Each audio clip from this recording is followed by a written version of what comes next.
j'ai décidé de vous faire un petit tuto sur le craft pour vous aider un petit peu. Je sais que quand on commence le jeu, on est un peu perdu dans le craft, puisque bah, voilà, c'est un peu compliqué, il y a plein de choses à savoir, donc bah, allons-y.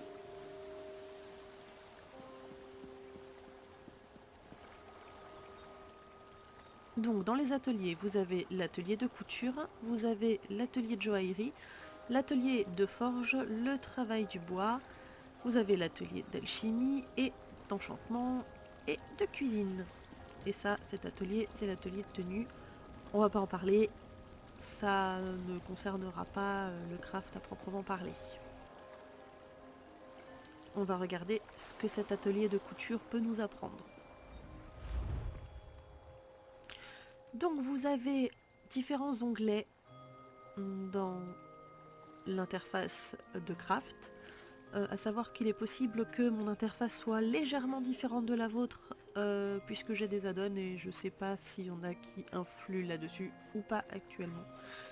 Donc ne vous étonnez pas si jamais il y a des différences. Donc vous avez le premier onglet, c'est l'onglet raffinage. Le second, l'onglet création. Le troisième, démontage.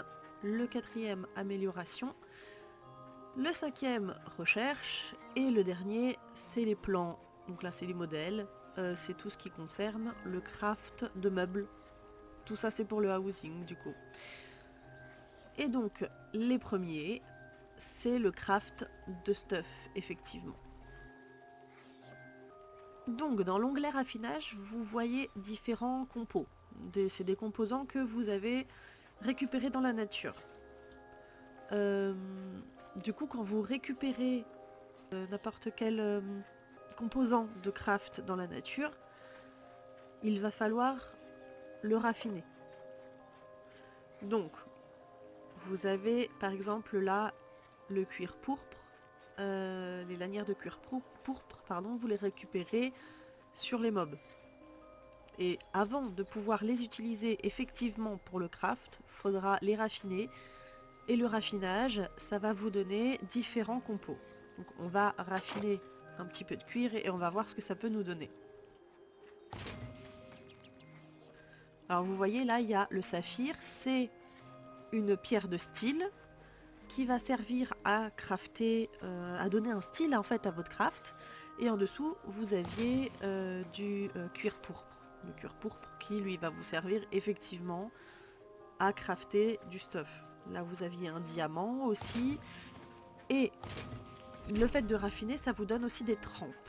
Donc voilà, là on a une trempe bleue.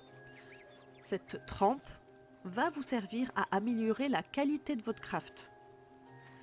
Je vous montrerai après à quel endroit vous en servir. Mais voilà, du coup, le raffinage, ça va être intéressant pour récupérer pas mal de petits compos. Là, vous avez une trempe verte. Et puis voilà, si on raffine, on a des chances d'obtenir des trempes vertes, bleues, violettes. Et là, bah voilà, j'ai eu de la chance, j'ai eu une jaune. Du coup, maintenant qu'on a vu ça, on a envie de crafter effectivement du stuff. Donc on va aller dans l'onglet création. Dans l'onglet création, vous avez, donc là je suis sur l'établi de couture, vous avez différentes pièces en fait. Donc faites bien attention sur l'atelier de couture, là on a d'abord le léger, vous pouvez le voir là, sur l'aperçu. Donc là c'est le léger. Et puis, bam, bam, voilà, vous arrivez jusqu'à l'armure moyenne. Là. Donc voilà, pareil, vous le voyez là. Et donc tout ça, ça va être l'armure moyenne. Du coup, vous voulez crafter du stuff, vous êtes niveau 20, mettons.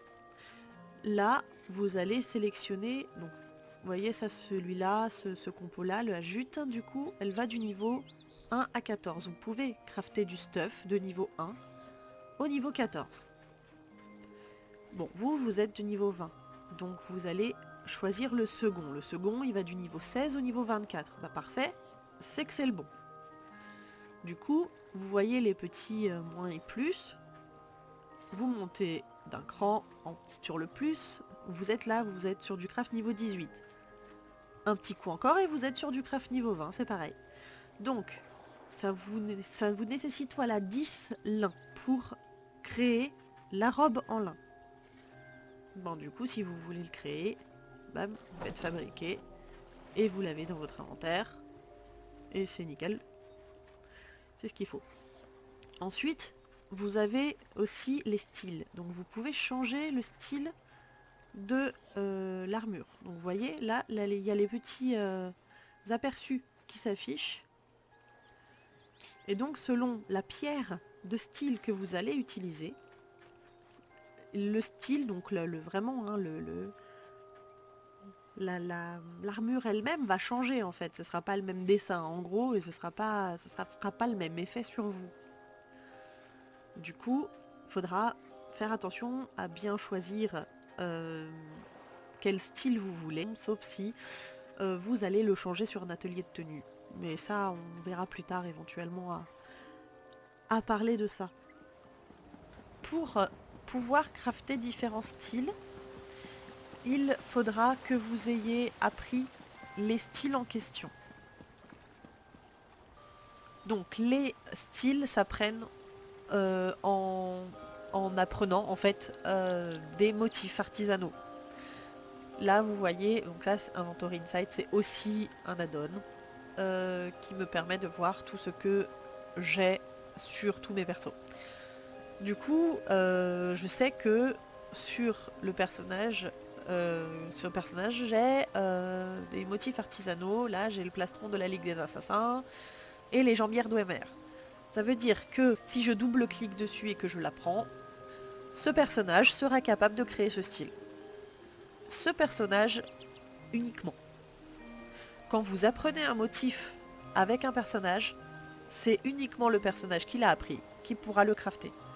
Les autres ne pourront pas le crafter. En revanche, ils pourront quand même l'utiliser sur l'atelier de tenue. Mais on en parlera plus tard de l'atelier de tenue. Voilà, du coup, faites attention à apprendre vos pages de style ou vos motifs artisanaux avec toujours le même personnage, ou du moins avec vos ou votre personnage qui craft. Parce que sinon vous serez bloqué avec votre style à vous de base. C'est-à-dire que quand vous commencez le jeu avec un personnage, votre personnage il ne connaît aucun style à part le sien. Donc là, ma Khajiit, au départ, quand j'ai commencé, elle connaissait le style Khajiit. Mais elle n'était capable de crafter aucun autre style. Ensuite, vous avez aussi les traits. Alors les traits, c'est un petit bonus que vous donnez à votre armure. Du coup là, on est sur solide. Et comme vous pouvez le constater, c'est marqué, ça réduit le coût du blocage de 2%. Et donc chacun de ces traits va avoir un petit bonus différent. Donc si vous êtes nouveau dans le jeu ou nouvelle et que vous voulez prendre de l'expérience plus vite et monter votre personnage plus rapidement de niveau, vous pouvez choisir le trait entraînement par exemple.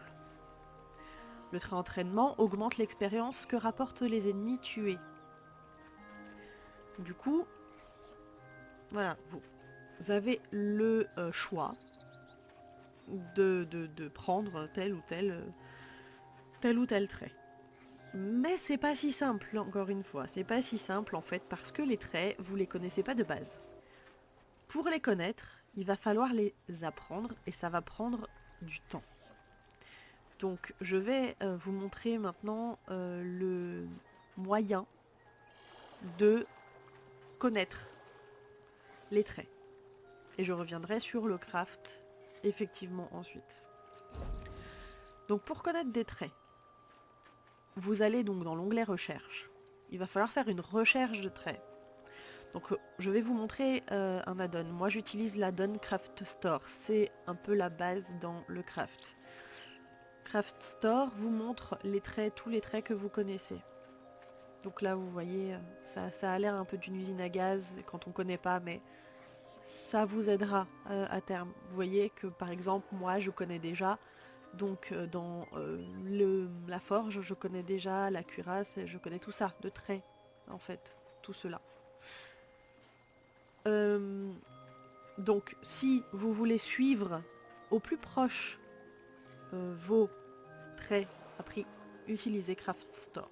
Ça vous sera utile pour d'autres choses aussi. Ça change parfois, si vous le sélectionnez, les interfaces de stations de craft, d'autres stations. N'hésitez pas à tester. Si ça vous plaît pas, de toute façon, vous pourrez toujours le désactiver. Du coup, je manque du trait revigorant. Je ne le connais pas. Donc j'ai sur moi, ça tombe bien, vous voyez, là c'est marqué rechercher. Ça veut dire que j'ai sur moi un objet qui me permettra de chercher ce trait-là et de finalement le connaître.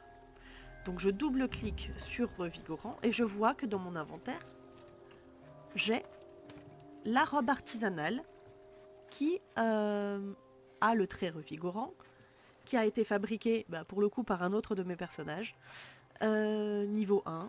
Mais peu importe le niveau, de toute façon, l'idée c'est que ça va détruire l'objet et vous permettre ensuite, plus tard, quand vous aurez fini la recherche, de crafter des objets avec ce trait-là. Voilà, faites attention à ça aussi. Du coup, voilà, là j'ai mon trait prêt à être recherché, donc je clique sur rechercher un trait et bam, voilà, je vois que là j'ai mon timer qui commence et dans mes 21 jours, je connaîtrai ce trait et je pourrai l'appliquer aux armures que je voudrais, en gros, ou presque, mais ça je vous en parlerai juste après. Donc, ce qu'il faut savoir par rapport aux recherches aussi, c'est que bon, au maximum, vous pouvez faire 3 recherches, par exemple sur l'atelier de couture. C'est aussi le cas sur l'atelier de forge et c'est aussi le cas sur l'atelier de travail du bois. Ce n'est pas le cas sur l'atelier de joaillerie, puisque l'atelier de joaillerie, on ne peut faire qu'une seule recherche par une seule recherche. C'est comme ça. Donc, ce qu'il faut savoir aussi, c'est que on ne peut rechercher qu'un seul trait sur un objet. C'est-à-dire que là, sur robe et pourpoint léger, je suis déjà en train de rechercher un trait. Je ne peux pas lancer, quand bien même j'aurais ce qu'il faut, je ne peux pas lancer une recherche supplémentaire. Voilà, il y a déjà quelque chose de fait dessus, il faut que je change d'objet. Donc par exemple, je peux aller sur les chaussures, j'ai un trait ajusté que je peux rechercher, hop, je le recherche, et c'est bon. Je ne peux plus faire d'autres recherches dessus. Et en gros, je peux faire ça 3 fois. Et là, j'ai mon quota de recherche en route. Une fois que j'ai mes recherches en route, je peux retourner à mes créations. Du coup, je vais vous montrer comment améliorer la qualité. Tout à l'heure, on a créé une robe en niveau 20. Bon, là, je vais lui mettre par exemple l'elfe des bois, je vais le refaire. Donc voilà, ça va être en style elfe des bois et en impénétrable, peu importe. Donc je le craft. Et maintenant, je veux améliorer mon objet. Donc je vais dans l'onglet amélioration.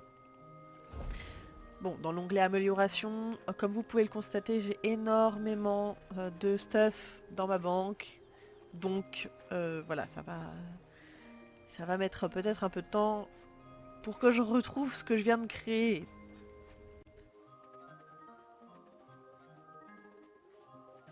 Voilà, donc j'ai ma robe en lin. Je double-clique dessus. Et là, vous voyez, j'ai un aperçu derrière qui se fait, mais c'est parce que j'ai un add-on. Donc hop, je vais faire quitter l'aperçu et je reviens à mon craft. Du coup, j'ai double-cliqué sur ma robe en lin et je la vois qui devient verte. Au départ, elle était blanche. Maintenant, elle est verte. Donc, vous voyez là, ce sont les trempes nécessaires. Donc, par exemple, ce sont des galons à utiliser pour la couture. Là, les chances sont de 100%. Sachez que plus vous mettez de passifs là où il faut, et je vous montrerai où les mettre, moins vous utiliserez de trempe pour améliorer vos objets. Donc là, on a une robe en lin qui devient verte avec 2 galons. Donc hop, je fais améliorer, j'accepte puisque j'ai 100% de chance d'améliorer ma robe. Hop, et voilà, elle est verte. Vous voyez, elle est verte ici. Donc maintenant que ma robe est verte, je peux l'améliorer en bleu.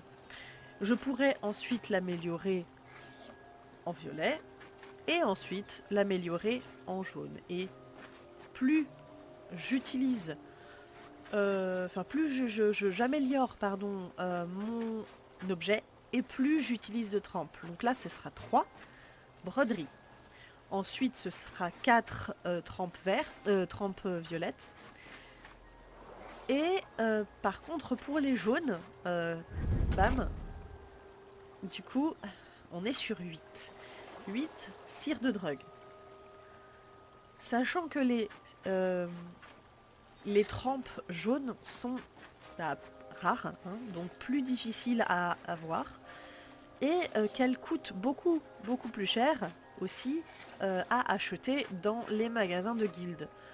Donc il ne faut vraiment pas monter en jaune n'importe quel objet. Honnêtement, avant d'avoir des objets de niveau point de champion 160, donc de niveau 50, c'est pas la peine.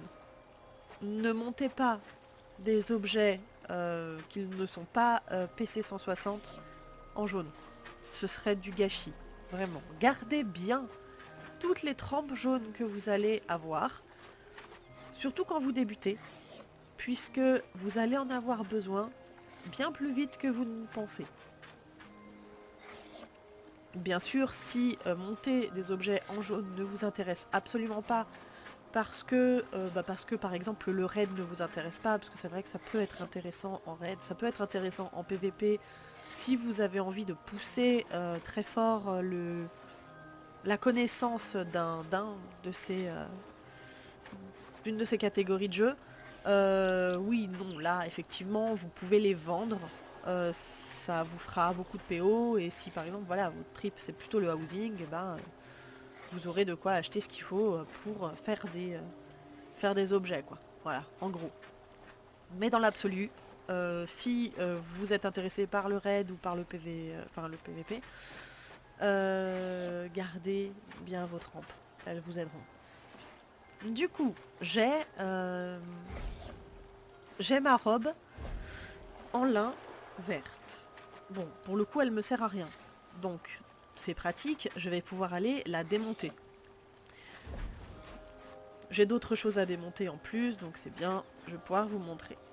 Le démontage, ça permet, outre le fait de se débarrasser d'un objet dont on se fiche complètement, parce que je pourrais tout aussi bien aller le vendre, mais je vais préférer le démonter, parce que ça va me donner des compos, en fait. Ça va me rendre des composants. Donc, du coup, par exemple, ben voilà, je vais quand même aller chercher ma robe en lin. Mais ma robe en lin, puisque c'est moi qui l'ai craftée, je choperai dessus moins de choses a priori. Donc, voilà, j'ai double-cliqué dessus, je l'ai mis là, ça va le démonter. Donc je fais démontage. Et donc j'ai récupéré le diamant, l'os et du lin. Bon, bah parfait. J'ai quand même récupéré pas mal de choses dessus, donc c'est bien. Je vais démonter la robe de tout à l'heure. Hop, démontage. Et pareil, j'ai récupéré un peu de compo dessus. Je sais pas si vous aviez remarqué tout à l'heure, mais là-haut, j'ai ces objets-là. Vous voyez, il y a un petit symbole à côté, il y en a même 2. Les petits symboles, ça signale des objets complexes. Ces objets donnent plus d'expérience de craft que les autres. Donc là, vous le verrez pas parce que je suis déjà au niveau maximum en couture. Mais si vous n'êtes pas encore avancé dans votre niveau de craft, ben, si vous utilisez des objets complexes, ça vous fera monter votre jauge ici, là, plus vite. Voilà. Donc en le démontant, vous récupérerez en plus quelques composants. Donc c'est toujours intéressant. Maintenant, on va aller voir les passifs de craft en fait, les passifs nécessaires. Voilà. Alors, donc vous avez un onglet dans vos compétences. Vous avez un onglet artisanat. Moi j'ai tous les artisanats ici. Du coup, on va aller chercher, tac tac, couture est là. Voilà. Donc là, bon bah moi tout est maxé forcément. Alors, ce qui va être intéressant vraiment à faire, de toute façon, monter le craft est toujours intéressant, sachez-le. Parce que, à un moment donné, si vous avez besoin de craft et que il n'y a personne pour vous le faire, au moins vous pourrez vous le faire vous-même. Et être autonome sur ce genre de choses, honnêtement, c'est vraiment appréciable. Du coup, ce qui va vous intéresser le plus, ça va être des cousages. Ça va être intéressant vraiment de mettre des points là-dedans, puisque ça améliore vos chances d'extraire des ingrédients de couture et augmenter la qualité des tanins obtenus quand vous démontrez un objet. Donc ça veut dire que quand vous utilisez... tac tac, je vais vous montrer. Bon, là, je suis sur l'atelier de travail du bois, peu importe. L'onglet démontage, vous obtiendrez plus d'objets quand vous démontez. Voilà. Vous aurez plus de chances de récupérer des objets.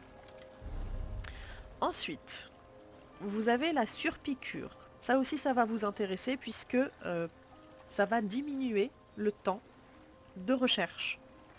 Donc là, vous voyez, ça le limite à 30 jours. Et ça permet d'étudier 3 objets à la fois.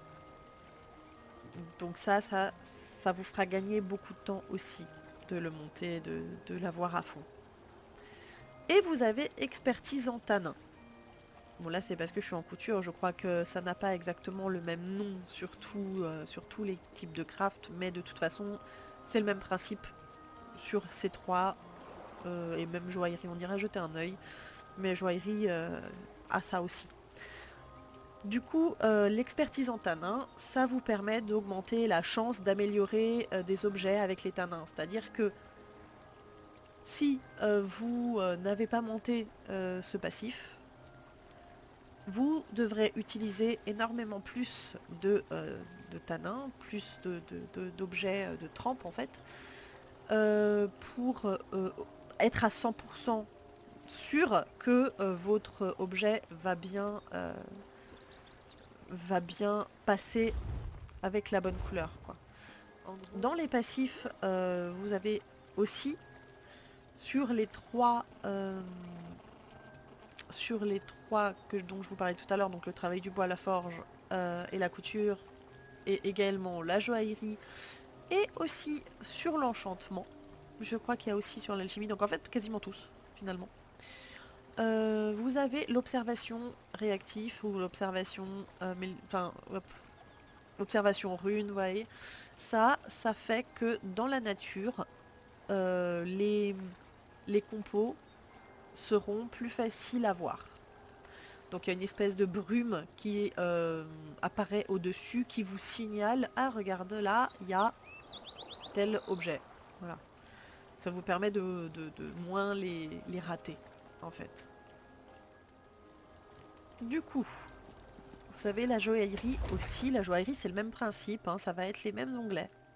Pareil, exactement les mêmes. Raffinage, création, démontage, amélioration, recherche et les plans. À la différence que la joaillerie, vous y avez accès seulement si vous possédez Somerset. Donc ça va être un petit peu bloquant. Si vous l'avez pas, vous pourrez pas faire de joaillerie. Mais de toute façon, vous inquiétez pas, si vous êtes dans une guilde, il y aura toujours quelqu'un pour savoir en faire. Donc vous aurez de toute façon la possibilité d'accéder à ce genre de craft quand même. Bon, c'est exactement le même principe du coup, quand vous avez vous voyez là, voilà, poussière de platine, bam, pareil, si je les raffine, j'obtiens des compos. Voilà. Par contre, obtenir des trempes de joaillerie, c'est vraiment beaucoup plus compliqué. Parce que, en fait, vous obtenez, par exemple, là, voilà, il y a des grains d'iridium. À 10 grains d'iridium, ça nous fait un plaquage qui est nécessaire pour augmenter de niveau, enfin de qualité plutôt, les objets. Donc, il en faut beaucoup, beaucoup plus. C'est extrêmement long et les composants sont beaucoup, beaucoup plus chers. La joaillerie, c'est vraiment quelque chose de difficile à monter déjà de niveau, mais aussi à crafter des objets aussi. Enfin, c'est aussi compliqué parce que ça nécessite beaucoup, beaucoup, beaucoup de compos, quoi, qui sont très chers. Un petit détail qui va être intéressant à connaître, c'est que l'expérience de craft ne s'appelle pas juste expérience. Elle s'appelle inspiration et vous le voyez quand vous regardez un objet complexe.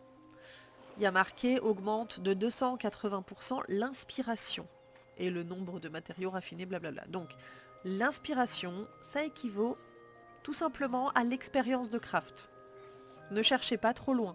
C'est vraiment juste l'expérience en craft. C'est tout. Ça a juste un nom différent. Mais c'est exactement la même chose. Pour faire monter votre expérience de couture, de forge, en fait de n'importe quoi. Mais le plus simple, c'est de décrafter, de démonter en fait des objets. Ça va vraiment vous permettre de monter votre niveau, de gagner du coup de l'inspiration. Créer des objets peut aussi être intéressant, mais beaucoup moins intéressant que de démonter des objets. Donc si vous avez la possibilité, n'hésitez pas à vous mettre en binôme avec quelqu'un qui est aussi en train de monter son craft et vous craftez chacun un certain nombre d'objets pour l'autre. Vous échangez vos objets parce que évidemment vous gagnez plus d'expérience quand vous décraftez les objets de quelqu'un d'autre et donc chacun décrafte les objets de l'autre pour obtenir le maximum d'expérience dans le craft. Ça vaut aussi pour l'enchantement. L'alchimie, en revanche, il va falloir que vous craftiez. Malheureusement, il n'y a pas d'autre choix. Là, c'est vous qui devez crafter et qui allez faire monter votre niveau comme ça. Mais on y reviendra dans une autre vidéo. Je vous remercie d'avoir regardé cette vidéo et j'espère pouvoir vous donner d'autres tutos plus tard. En attendant, à bientôt, j'espère.